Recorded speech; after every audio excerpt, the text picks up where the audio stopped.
अस्सलाम वालेकुम। आज के हमारे टॉपिक का नाम है मोलिकुलर लेवल। तो चलें इसको स्टार्ट करते हैं।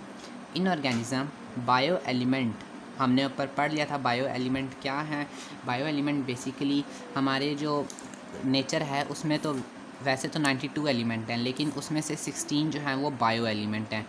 क्यों? क्योंकि वो हिस्सा लेते हैं लिविंग ऑर्गेनिज़म का मास बनाने में, बॉडी मास बनाने में। अगर हम उनमें से 6 देखें, oxygen, carbon, hydrogen, nitrogen, phosphorus, calcium, तो ये जो होते हैं लिविंग ऑर्गेनिज़म का टोटल 99% मास बनाते हैं। और अगर अदर 10 को दूसरे 10 जो रह जाते हैं पीछे, potassium, sulphur, chlorine, sodium, magnesium, iron, copper, manganese, zinc and iodine, तो ये जो होते हैं लिविंग ऑर्गेनिज़म का मिल के 1% बॉडी मास बनाते हैं। तो ये होते हैं बायो एलिमेंट। अब आगे जो मोलिकुलर लेवल है उसमें वो यही कह रहे हैं कि ऑर्गेनिज़म में जो बायो एलिमेंट्स होते हैं usually do not occur in isolated form. Isolated form से मुराद अलग अलग नहीं होते, यानी एक इस साइड पे है, दूसरा इस साइड पे, तीसरा यहाँ, चौथा यहाँ, पांचवा यहाँ। आइसोलेटेड फॉर्म में नहीं होते लिविंग ऑर्गेनिज्म में bio element. They combine through ionic और कोवलेंट बॉन्डिंग। ये जो होते हैं कंबाइन होते हैं कौन से दो बॉन्डिंग से? आयोनिक बॉन्ड के ज़रिए से कंबाइन होते हैं और कोवलेंट बॉन्ड के ज़रिए से कंबाइन होते हैं। The stable particle form by such bonding is called molecule और बायोमोलिक्यूल। अब इन बॉन्डिंग की वजह से जो स्टेबल पार्टिकल बनता है, ठीक है, आयोनिक और कोवलेंट बॉन्ड की वजह से जो स्टेबल पार्टिकल बनता है उस पार्टिकल को हम मोलिक्यूल और बायोमोलिक्यूल कहते हैं। ठीक है, मोलिक्यूल और बायोमोलिक्यूल कहते हैं। नेक्स्ट देखते हैं, an organism is form by enormous number of biomolecule of 100 of different type. एक ऑर्गेनिज्म जो होता है वो एनॉर्मस, बहुत ज़्यादा नंबर बायोमोलिक्यूल की बहुत ज़्यादा तादाद से मिलकर बनता है, ठीक है ना, ऑफ 100। अब उसमें भी बायोमोलिक्यूल की मुख्तलिफ टाइप्स आ जाती हैं, ठीक है ना। लिविंग ऑर्गेनिज़म, सिंपल सी अगर हम बात देखें, लिविंग ऑर्गेनिज़म जो होता है वो बहुत ज़्यादा तादाद बायोमोलिक्यूल की बहुत ज़्यादा तादाद से बनता है, लेकिन बायोमोलिक्यूल की भी आगे से 100 ऑफ टाइप्स आ जाती हैं, ठीक है।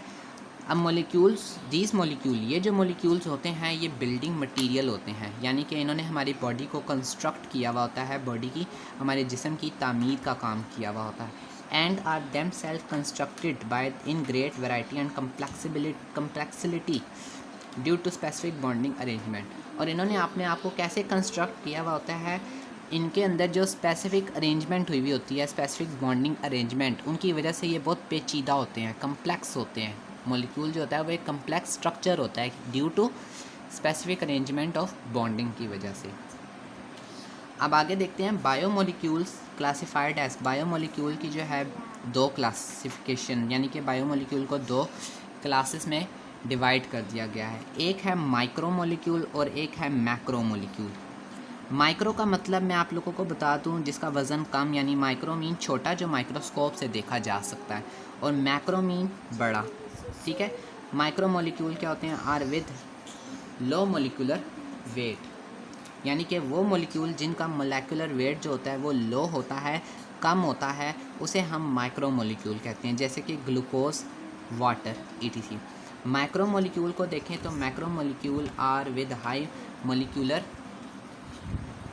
वेट, जैसे कि स्टार्च नशाइस्ता होता है, पाउडर्स आप ये पंसारियों की दुकान से मिलता है। प्रोटीन्स हो गए, लिपिड्स हो गए, इनका जो वज़न होता है ये भारी होता है, ज़्यादा होता है, इसीलिए ये मैक्रोमोलिक्यूल्स में आ जाता है, ठीक है ना। तो हमारा मोलेकुलर लेवल जो है वो भी कंप्लीट हो गया। कल हमने एटॉमिक एंड सब एटॉमिक लेवल पढ़ा था, आज हमने मोलेकुलर लेवल पढ़ा है। इंशाल्लाह कल नेक्स्ट जो है वो हम 2 लेवल पढ़ेंगे, एक थर्ड वाला और एक फोर्थ वाला, ठीक है ना। तो अल्लाह हाफिज़, इंशाल्लाह कल के लेक्चर में मिलते हैं।